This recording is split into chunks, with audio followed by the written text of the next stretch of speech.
नई बहू की मुंह दिखाई का कार्यक्रम चल रहा था। मधुर ससुराल में रिश्तेदारों से घिरी हुई थी। तभी उसके मोबाइल की रिंगटोन बजी। भाभी, मोबाइल उठा लीजिए, शायद आपकी मम्मी का फोन हो। ननद ने फोन उसके हाथ में दे दिया।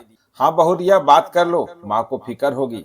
ददिया सास ने मधुर के सिर पर हाथ फेरते हुए कहा, फोन सुधा का था। मधुर की अतरंग सहेली, यार मैं शादी में नहीं आ पाई, पूरी तैयारी थी मेरी, पर अचानक माँ की तबीयत बिगड़ गई, उन्हें हॉस्पिटल में एडमिट करना पड़ा। अब ठीक है, तू बता, ससुराल में सब अच्छे हैं ना? तेरी सास, ननद, हमारे प्यारे मनोहर जी।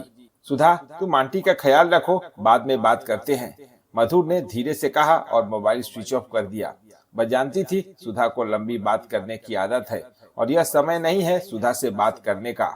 मधुर और मनोहर की मधु, यामिनी, मधुर की उसकी नंदे श्रृंगार कर रही, भाभिया से सजा रही।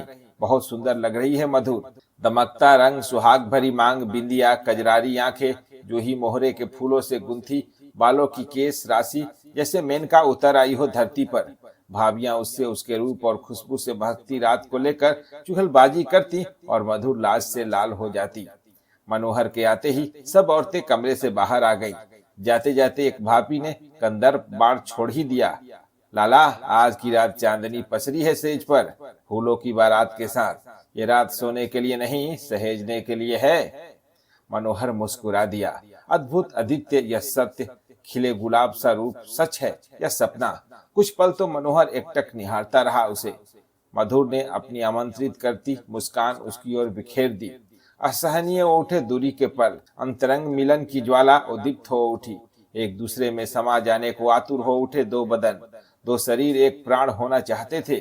सुहाग रात के रसपान को मात्र छटपटाहट में खोना दोनों में से एक को भी बर्दाश्त नहीं हो रहा। मनोहर ने मधुर को अपनी बाहों में समेट लिया। मधोस पागलों की तरह उसके माथे, होंठ, गाल और शरीर के संवेदनात्मक अंगों पर अपने प्यार की मुहर जड़ने लगा। लेकिन उत्तेजना के असीम पल पर अवरोध कैसा! यह क्या! पीड़ा के आंसुओं से भीगा मधुर का चेहरा और पसीने से तरबतर मनोहर, उसकी कुंजी अनंत सुख का ताला खोलने की अथक कोशिश के बाद भी सफल न हो पाई। हताश मनोहर ने सेज छोड़ दी, कमरे का दरवाजा खोल बाहर निकला और बाहर बैठक तक पहुंचते पहुंचते बेहोश हो गया। आधी रात को कोहराम मच गया घर में। आनन फानन में डॉक्टर को बुलाया गया। बीपी बहुत लो हो गया था मनोहर का। मेडिसिन दी गई। मनोहर ने आंखें खोली, 2 घूंट पानी पिया, फिर आंखें बंद कर ली। मनोहर की स्थिति ऐसी नहीं थी कि कुछ बोल सके। धीरे धीरे वह गहरी नींद में सो गया। डॉक्टर ने सबको हिदायत दी, कोई इनसे कुछ न पूछे। स्ट्रेस लेना मरीज के दिमाग को नुकसान पहुंचा सकता है। इन्हें आराम की सख्त जरूरत है। अगर कोई बात हो तो मुझे कॉल कर लीजिएगा। अचानक ऐसा क्या हुआ? मधुर से किसी की पूछने की हिम्मत नहीं पड़ रही थी। वह सुहाग सेज पर दर्द से बेहाल, सिमटी सिकुड़ी, भयभीत हिरनी सी गुमसुम उदास दीवारों को ताकती स्थिर बैठी थी। पूरा दिन ऐसे ही बीत गया। शादी में आए मेहमानों से यही कहा गया कि अधिक थकान के कारण मनोहर की तबीयत बिगड़ गई। बहू भी मनोहर के स्वास्थ्य की वजह से परेशान है। शाम को डॉक्टर आए। उन्होंने मनोहर का चेकअप किया, सब नॉर्मल था। डॉक्टर ने मनोहर से कुछ प्रश्न किए, पर उसकी किसी भी बात का उसने जवाब नहीं दिया। चुप्पी साध ली मनोहर ने। डॉक्टर ने परिवार वालों से इजाजत लेकर मधुर से बात करनी चाहिए, पर वह केवल रोती रही। एक शब्द मुंह से न बोला उसने। तकरीबन 1 हफ्ते बाद मनोहर मानसिक रूप से स्वस्थ हुआ। उस समय मनोहर ने जो डॉक्टर को बताया, उसे जानकर परिवार स्तब्ध रह गया। फिर डॉक्टर की सलाह पर मधुर को कुछ दिनों के लिए मायका भेज दिया गया। मधुर माता पिता की इकलौती संतान बहुत मनौतियों के बाद जन्मी। लेकिन खुशी एक तरफ रह गई जब नर्स ने बताया कि बच्चे की योनि मार्ग बंद है। क्या मतलब? माँ ने घबराकर पूछा। मतलब यह, न यह लड़की है न लड़का। माँ पर तो ब्रजपात सा हुआ, आंसुओं की धार बह निकली। अगर बच्चा मरा पैदा होता तो भी उन्हें इतना दुख न होता। जब वो थोड़ा संभली तो उन्होंने बच्चे को छाती से लगा लिया। ममता की धार फूटकर बह निकली। माँ धरती की तरह होती है, वह कटीले झाड़ भी वैसे ही पालती है जैसे फूलों की बगिया। जैसे जैसे मधुर की उम्र बढ़ती गई, माँ का प्रेम भी गहराता गया। बहुत इलाज किया गया मधुर का, पर निराशा ही हाथ लगी। मधुर बहुत प्यारी दिखती, तीखे नाक, नक्श, घुंघराले लंबे बाल, मीठी आवाज, कोमल त्वचा। ट्रांसजेंडर के लक्षण उसमें दिखते ही नहीं थे। माँ पापा के कलेजे से लगी, लाड़ प्यार से बड़ी होने लगी मधुर। माँ पापा ने मधुर के राज को किसी को कानो कान खबर न होने दी।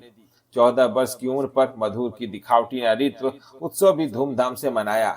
मधुर ने बायोलॉजी पढ़ी और अपने आप को समझ लिया था कि वह न ही माँ बन सकती है और न ही किसी पुरुष को शारीरिक सुख दे सकती है। उसने अपना लक्ष्य साध लिया था, पढ़ लिख कर उसे अपना कैरियर बनाना है। पति, बच्चा, परिवार उसके भाग्य में विधाता ने लिखा ही नहीं। कॉलेज में उसकी मुलाकात मनोहर से हुई। मनोहर मधुर से सीनियर था। उसने एक बार लाइब्रेरी में मधुर को देखा। उसका शांत सौम्य चेहरा मनोहर को मोहित कर गया।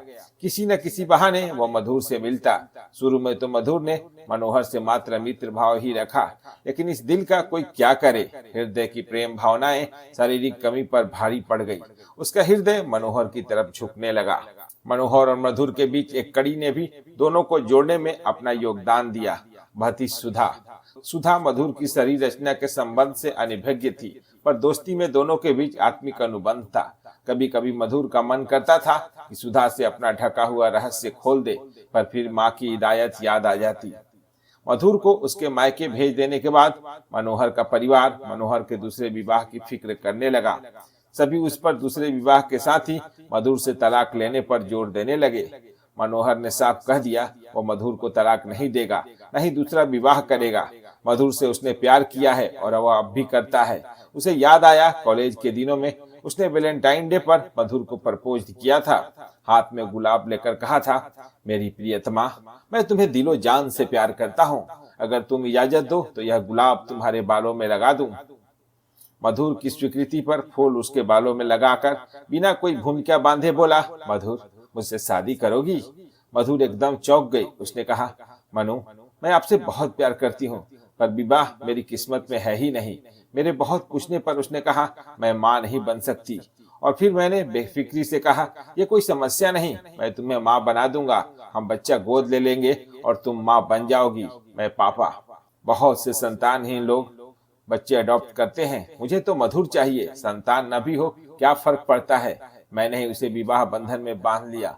मधुर की केवल एक ही गलती रही, उसने सच तो बताया लेकिन आधा सच। अगर वो पूरा सच बताती तो क्या मैं उसे विवाह करता? शायद नहीं, शायद हाँ, क्योंकि प्रेम और शरीर दोनों अलग है। प्रेम आत्मिक है, शरीर भौतिक। मैं मधुर के बिना नहीं रह सकता। उसे तलाक देना, दूसरा विवाह करना मेरी निगाह में मधुर के साथ बेवफाई है। मधुर को 2 माह हो गए मायके में रहते। लोगों की सवालिया निगाह उठने लगी। क्या जवाब दे? झूठ की भी एक उम्र होती है। मधुर ने आगे पढ़ने का मन बनाकर बीएड में एडमिशन ले लिया, पर वह रात याद आते ही, उस समय का दर्द याद आते ही पसीना शरीर से छूटने लगता। उसे पहले ही मनोहर से पूरा सच कह देना चाहिए था। मनोहर का दोष नहीं, मैं ही भावनाओं में बह गई। मन कहाँ बस में रहता है। उत्तेजनाओं का ज्वार प्रिय की बाहों में समाकर अपने बेग को रोक नहीं पाता। ओह मनोहर, काश तुम मेरे जीवन में आते ही नहीं। मनोहर की जिद के आगे परिवार ने घुटने टेके। उसके दूसरे विवाह के लिए लड़की तलाशते रहे। उन्होंने एक मध्यम वर्गीय परिवार के साधारण रूप रंग की घरेलू लड़की निधि को पसंद कर लिया। मनोहर के साथ हुई घटना की जानकारी भी उसे और उसके परिवार को दे दी गई। अब समस्या यह कि मनोहर को कैसे राजी किया जाए। मनोहर अपने जीजा जी का बहुत आदर करता था। यह मोर्चा उन्होंने संभाला। उसे समझाया, मनोहर, हम सब जानते हैं मधुर बहुत अच्छी लड़की है। उसके साथ ईश्वर ने जो किया उसका हम सभी को दुख है, पर जिंदगी 1-2 दिन की बात नहीं, लंबा सफर है। यहाँ भावुकता से काम नहीं चलता, व्यवहारिक होना पड़ता है। तुम्हारा मधुर के लिए आत्मिक प्रेम सराहनीय है, लेकिन अपने इस शरीर की भूख का क्या करोगे? आज नहीं तो कल, कभी न कभी तो यह भूख तुम्हें व्याकुल करेगी। स्वस्थ जवान लड़के हो तुम, शरीर की स्वाभाविक भूख सताएगी, तब कहाँ जाओगे? इन सब के लिए ही विवाह संस्था का सामाजिक नियम बना है। तुम समझदार हो, अच्छे से विचार कर लो। क्या तुम्हारा प्रेम इतना प्रबल है कि प्रेम के सहारे पूरी जिंदगी काट लोगे? फिर माँ बाबू के लिए भी तुम्हारा कोई कर्तव्य बनता है कि नहीं? देखो, निधि पारिवारिक लड़की है। तुम चाहो तो उससे बात कर अपने और मधुर के प्रेम संबंध की जानकारी उसे दे सकते हो। साथ ही मधुर से भी बात कर लो। हम लोग पूरे 1 माह का तुम्हें समय दे रहे हैं। सोच विचार कर अपना निर्णय बताना। उस दिन मधुर कॉलेज नहीं गई। पापा को लेकर उसे उनका रेगुलर चेकअप करवाने हॉस्पिटल जाना था। मनोहर उनके घर पहुंचा। अचानक मनोहर को देख मधुर के मम्मी पापा और खुद मधुर भी आश्चर्य में पड़ गई, लेकिन मनोहर के सामान्य व्यवहार ने स्थिति को संभाल लिया। वह मधुर और उसके पापा के साथ हॉस्पिटल गया। उसने डॉक्टर से पापा के स्वास्थ्य संबंधी पूरी जानकारी ली। घर लौटकर सबने एक साथ खाना खाया। औपचारिक बातें होती रही। मधुर के मम्मी पापा के मन में अनेक दुश्चिंताएं जन्म ले रही थी, पर मनोहर किसी को भुलावे में नहीं रखना चाहता था। सबके साथ बैठकर उसने अपने आने का मंतव्य बिना लाग लपेट के बताना शुरू किया। मेरे माँ पिता मेरा दूसरा विवाह करना चाहते हैं। उन्होंने लड़की भी देख ली है। मैं आप लोगों की राय जानना चाहता हूँ, लेकिन मधुर की सहमति के बिना मैं दूसरा विवाह नहीं करूंगा। कुछ देर तक कमरे में शांति छाई रही। इस मौन को मधुर ने तोड़ा। आप दूसरा विवाह कर सकते हैं, मेरी सहमति है। अगर तलाक चाहते हैं तो मुझे कोई आपत्ति नहीं, कहते हुए उसका गला भर आया। नहीं, मैं तुम्हें अपने से अलग नहीं कर सकता, हम सब साथ ही रहेंगे। मनोहर के इन शब्दों से मधुर के माँ पिता के चेहरे पर संतोष की झलक दिखने लगी। वापिस लौटते वक्त मनोहर के हाथों में मधुर ने एक लिफाफा लाकर रख दिया। मनोहर ने भावुक होकर मधुर को अपनी बाहों में भर लिया। दोनों एक दूसरे से लिपट जी भर कर रोए। अपने घर पहुंच मनोहर ने लिफाफा खोला।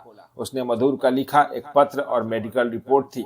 लिखा था, वीर, आपकी मनोदशा को मैं बहुत अच्छे से समझ रही हूँ, पर परिस्थितिवश हम दोनों ही मजबूर हैं। आपके दूसरे विवाह से मुझे दुख नहीं होगा, ये झूठ मैं नहीं बोलूंगी, लेकिन आपका हित मेरे लिए अपने दुख से अधिक महत्वपूर्ण है। आपको मेरे प्यार की सौगंध है। आप अपने परिवार के लोगों की बात मान लें। आपकी अपनी मधुर। पत्र के साथ उसने एक छोटा सा नोट भी अपने हस्ताक्षर के साथ लिख कर रख दिया था, जो इस प्रकार था, मैं श्रीमती मधु मनोहर कुमार, अपने पति श्री मनोहर कुमार के दूसरे विवाह से मुझे कोई आपत्ति नहीं। मेरा मेडिकल रिपोर्ट संलग्न है। निधि बहुत सुलझी हुई लड़की थी। मनोहर ने उससे वचन लिया, इस घर पर मधुर का उतना ही हक है जितना तुम्हारा। इस घर के दरवाजे और मेरा हृदय हमेशा मधुर का इंतजार करेंगे। तुम्हें मेरे साथ मधुर को भी स्वीकारना होगा। निधि ने आजीवन इन वचनों का निर्वाह किया। वो अक्सर फोन पर मधुर से घर आने और साथ ही रहने का इसरार करती। समय बीतता गया। मधुर ने बीएड के बाद प्राइवेट स्कूल में टीचर का जॉब ज्वाइन कर लिया। मनोहर 2 बेटों का पिता बन चुका था। निधि और मनोहर दोनों मधुर से पूर्ववत जुड़े रहे। निधि बार बार मधुर को साथ रहने के लिए आग्रह करती, पर मधुर अपने मम्मी पापा को उनके बुढ़ापा और अस्वस्थता के कारण उन्हें अकेला छोड़ना नहीं चाहती थी। वक्त कभी किसी के लिए नहीं ठहरता। वह बिना किसी की परवाह किए सदैव गतिमान रहता है। निधि दोनों बच्चों मनु और मयंक को लेकर कभी कभी मधुर के पास आ जाती। मधुर का निष्कपट प्यार बच्चों को बांध लेता। वे निधि को भूल मधुर से लाड़ लड़ियाते। मधुर दोनों बच्चों की बड़ी माँ बन गई। बच्चे बड़े हुए, स्कूल और स्कूल से कॉलेज पहुंचे। कभी मधुर को बच्चों का प्यार बच्चों के पास खींच लाता, कभी निधि और बच्चे मधुर के यहाँ पहुंच जाते। वहाँ बच्चों को बड़ी माँ के अलावा नाना नानी के रूप में मधुर के मम्मी पापा का दुलार मिलता। संबंधों की भीनी खुशबू के साथ दोनों घर आकंठ डूबे हुए भविष्य की ओर बढ़ रहे थे। मधुर के पापा के देहांत के 1 साल बाद मम्मी भी न रही। अब मधुर को अकेले रहने का कोई तर्क निधि, मनोहर और बच्चों के सामने न चला। उसे सबके साथ अपना घर लौटना पड़ा। मनु इंजीनियरिंग 2nd ईयर और मयंक MBA में पढ़ाई कर रहे थे। मधुर और मनोहर के अपने जॉब, निधि का परिवार की देखभाल, सभी अपने कार्य क्षेत्र में संलग्न थे।